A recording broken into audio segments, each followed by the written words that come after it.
Manchester City get all kinds of plaudits for how they play on the pitch. It got to the point where new fans think 2 defeats in a row is a crisis. Everybody knows that the Citizens are also amazing in the transfer market. Even their occasional blunders are eclipsed by successful purchases. But there is one aspect that goes under the radar when we talk about the overall success of the Man City Football Club. Please like this video and subscribe to our channel if you haven't done it yet, and we delve into the matter.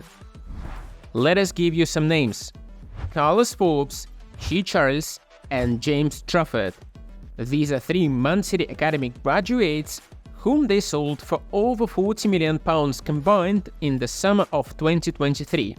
Carlos Forbes was named the Player of the Season in Premier League 2 last year, scoring 29 and assisting 18 in all competitions. Never played a single minute for the first team. Boom! Sold to Ajax for £12 million. James Trafford is the only goalkeeper in history who never conceded a single goal in all games at a Youth European Championship. Never played a single minute for Pep. Boom! Off to Burnley for £15 million. Shea Charles was a talented defensive midfielder in the academy. Played half an hour for the senior team in a dead rubber. Boom! Southampton pays £10 million for him to replace Romeo Lavia, another Man City Academy graduate. And these are just initial transfer fees. Man City also tend to include a 20% sell-on clause and the buyback clause. A good example of this policy is Romeo Lavia. City initially sold Lavia to Southampton for £10 million in 2022 and would have been eligible to buy their academy graduate back in the summer of 2024 for just £40 million. But since Chelsea got him first, City received around £10 million from the sell-on clause from a transfer between Southampton and Chelsea. The Blues also contributed to the Sheikh's coffers by laying an initial £40 million on Cole Palmer, another one from the academy.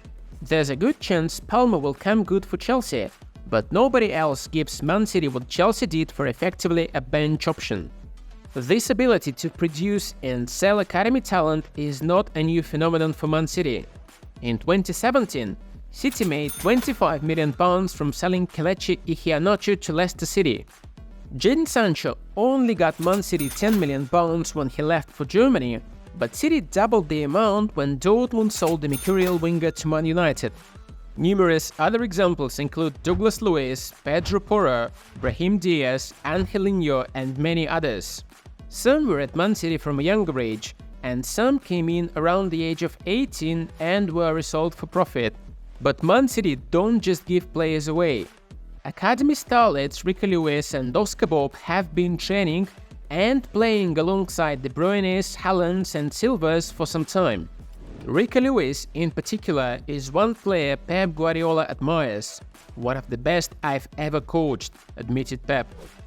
The reason nobody misses Joao Cancelo is Rico Lewis, who took his chance when the Portuguese believed he was untouchable. And of course, let's not forget Phil Foden, but he doesn't need any more introduction. It's hard to tell whether Man City have the best academy in England because there are amazing graduates at Chelsea, Man United, Liverpool, and also clubs like Leeds United and Southampton. But few are as good at selling homemade talent as the Citizens. Chelsea prefer to send players on loan in the hope they will eventually make the first team. Sometimes it pays off and the likes of Reece James, Conor Gallagher and Mason Mount make the first team, Mount eventually being sold to Man United for £55 million. The Red Devils are notoriously bad at cashing in on players. However, the recent sales of Anthony Elanga, Dean Henderson, James Garner, Andres Pereira and some others partly redeem Man United. Arsenal are also a good producer of talent. Folarin Balogun and Joe Willock made nice returns on investment, while Bukayo Saka and Eddie Nketiah are first-team players. And Liverpool tend to keep the best young players at the club, the likes of Trent and Curtis Jones. Jarell Quansah and Ben Doak may be next in line. Love Man City or hate them, but the owners created a juggernaut in every domain possible. The Citizens have a conveyor belt in their academy, and more great players from there make it to the top level, while Man City make the money. Do you think City have the best academy in England? Leave your comment below and don't forget to like this video if you enjoy it, subscribe to the channel and hit the bell icon. See you in other videos.